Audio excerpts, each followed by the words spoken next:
এমন অনেকেই আছেন পাঙ্গাস মাছ পছন্দ করেন, কিন্তু পরিষ্কার করার ভয়ে খেতে চান না, কারণ এই পাঙ্গাস মাছটা পরিষ্কার করা অনেক টাফ।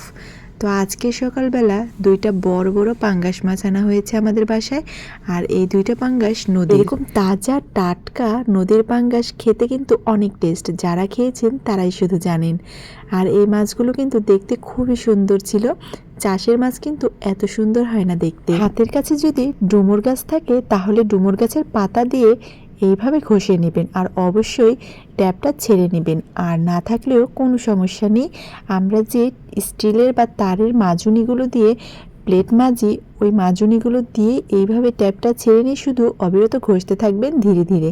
এই পাতাটা হলে একটু প্রেশার দিয়ে ঘষবেন, আর যদি ওই মাজুনি দিয়ে হয় তাহলে একটু কম প্রেশার দিয়ে মাছটাকে ঘষে নেবেন। দেখবেন 5 মিনিটের মধ্যে মাছটা কত সুন্দর পরিষ্কার হয়ে গেছে। পানির ট্যাপটা ছেড়ে নিলে যত তাড়াতাড়ি পরিষ্কার করতে পারবেন, ট্যাপ ছাড়া কিন্তু ততটা তাড়াতাড়ি হয় না, অনেকটা সময় নেয়, আর হাতটা পর্যন্ত ব্যথা হয়ে যায় এই মাছটা পরিষ্কার করতে গিয়ে। আর মাছও কিন্তু অনেক নষ্ট হয়ে যায়। অতিরিক্ত প্রেশার দিয়ে ঘষার কারণে মাছের চামড়াটাও কিন্তু লাল হয়ে যায়, যেটা দেখতে খুবই অস্বাভাবিক লাগে।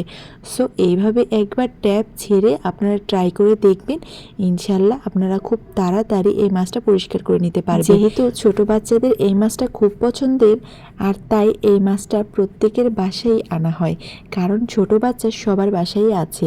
তাই এই মাছটা পরিষ্কার করার ভয়ে হয়তো বাজার থেকে অনেকেই ছিলে আনেন, আর নয়তো এই মাছটা খান না। তো এইভাবে একবার ট্রাই করবেন। অবশ্যই মাথার অংশটা ঘষার সময় এই কাঁটাগুলো ফেলে নেবেন, সাইডে যে কাঁটাগুলো থাকে এই কাঁটাগুলো কিন্তু অনেক শক্ত, আর এগুলো হাতের মধ্যে লাগলে হাত কেটেও যায়। তো এই কাঁটাগুলা ফেলে দেওয়ার সবচেয়ে সহজ পদ্ধতি কি, কাঁটার পুরোটা চারপাশ কেটে নিয়ে হাত দিয়ে একটুখানি ভেঙে নিলেই না দেখবেন ভেঙে যায় খুব সহজেই। মনে হয় অনেক শক্ত, কিন্তু হাত দিয়ে একটু চাপ দিলেই দেখবেন ভেঙে আসবে। এবার মাছটাকে আমি সুন্দর করে একটু ধুয়ে নিয়েছি, দেখুন কতটা পরিষ্কার হয়ে গেছে। আমি আশা করব এর থেকে বেশি পরিষ্কার আর আপনারা করেন না কখনোই। তো এইভাবে যদি পরিষ্কার হয়ে যায় 5 মিনিটের মধ্যেই, তাহলে একবার এইভাবে ট্রাই করে দেখবেন, আপনাদের সময়ও বাঁচবে আর হাতও ব্যথা হবে না। অনেকেই আছে এই মাছটা পছন্দ করে কিন্তু কাউকে বলতে চায় না, তাদের নাকি লজ্জা লাগে। আমি বুঝলাম না, একটা হালাল খাবার সেটাকে বলতে আবার কিসের লজ্জা। হ্যাঁ, আমি পছন্দ করি তো কি হয়েছে। আবার অনেকে আছে এই মাছটা একদমই পছন্দ করেন না, তাদের কাছে একটা গন্ধ লাগে, তাদের বিষয়টা আলাদা। এই মাছটাকে বাজার থেকে কখনোই কাটিয়ে আনা যায় না, কারণ বাজার থেকে যারা কেটে দেয় তারা কখনো এই মাছটাকে ঘষে দেয় না ঠিক মতন, খুবই অপরিষ্কারভাবে ওনারা কাটে, আর নয়তো ছিলে ফেলে।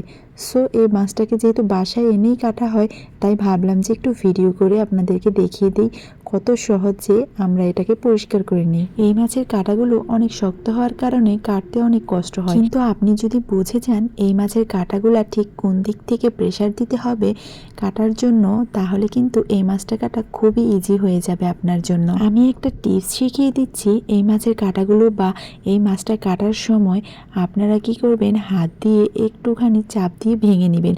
হাত দিয়ে একটু কাটার মধ্যে প্রেসার দিলেই দেখবেন যে সাথে সাথে কাঁটাটা ভেঙে যাচ্ছে, আর তখন ইজিলি বটি বা চাকু দিয়ে সেটাকে আপনারা আলাদা করতে পারবেন। এই মাছটা যখন আপনারা ঘষে পরিষ্কার করবেন তারপর সুন্দর করে ধুয়ে নেবেন, আবার যখন বড় বড় পিস করবেন তারপরও ধুয়ে নেবেন। এতে হবে কি, আপনার মাছের যে পিচ্ছিল ভাবটা চলে যাবে, আর আপনার হাত কেটে যাওয়ারও সম্ভাবনা থাকবে না, ইজিভাবে মাছটা কেটে নিতে পারবেন। আমি কখনোই বাজার থেকে মাছ কাটিয়ে আনি না, কারণ আমার বাজারের লোকেরা যে কেটে দেয় ওই মাছ কাটাটা ভালো লাগে না, মানে আমার মনের মতো করে ওরা পিস করতে পারে না।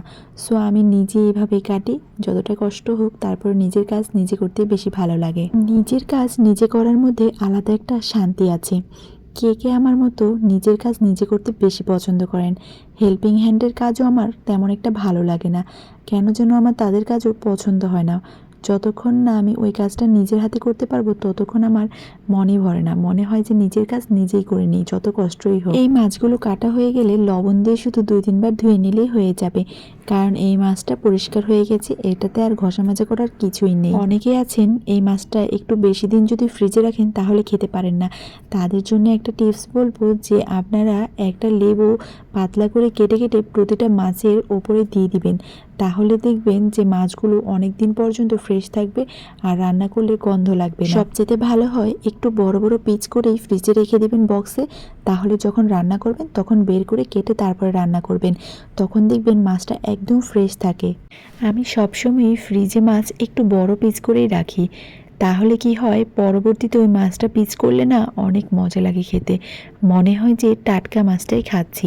আর একটুখানি লেবু দিয়ে রাখলে তো আর কথাই নেই, পিস করলেও কোনো সমস্যা হয় না। 1.5 থেকে 2 মাস পর্যন্ত আপনি ফ্রিজে রেখে খেতে পারবেন এইভাবে। আর এই মাছের এই মাঝখানের যে সাদা এই জিনিসগুলো টেনে ফেলে দিবেন, কারণ এটা সহ কখনোই রান্না করবেন না। আপনাদেরকে আজকে মাছের মাথাটা একদম সহজভাবে কেটে দেখাবো। এই মাছের মাথাটা কাটতে গেলে হয়তো অনেকটা কষ্ট হয়, কারণ এটা অনেক শক্ত। সো এইভাবে যদি কাটেন না ইজিভাবেই কাটতে পারবেন। প্রথমে মাছের মাথাটার চারপাশের অংশগুলো ফেলে নেবেন। এটা ফেলা তো এতটা কঠিন কিছু না, একটু ভেতরেই দেখবেন পাতলা আবরণটা থাকে, ওইটার মধ্যে একটু প্রেসার দিলেই কাটা হয়ে যাবে। সবচেয়ে কঠিন হলো মাঝখানের অংশটা কাটা। যখন এই মাঝখানের অংশটা কাটতে যাবেন তখনই দেখবেন যে অনেকটা কষ্ট হয়ে যায়। সো খুব ইজিভাবে আজকে মাঝখানের অংশটুকু কেটে আমি দেখাবো। ভিডিওতে দেখতে যতটা ইজি মনে হচ্ছে কাটা, ততটাও কিন্তু ইজি না, যে কাটে সেই বোঝে যে কতটা কষ্ট। সো আমি এই ভেতরের সব কিছু পরিষ্কার করে নেব আর তারপরে এই মাঝখানের অংশটা কাটবো। মাথার 2 পাশ ধরে একটু এভাবে বাঁকা করে নেবেন, তাহলেই দেখবেন হাড়টা সাথে সাথেই ভেঙে যাচ্ছে। আর তারপর বটি দিয়ে একটুখানি কেটে নেবেন, তাহলেই দেখবেন দুইটা আলাদা হয়ে যাচ্ছে। কত সহজে আমি মাছের মাথাটা কেটে নিলাম।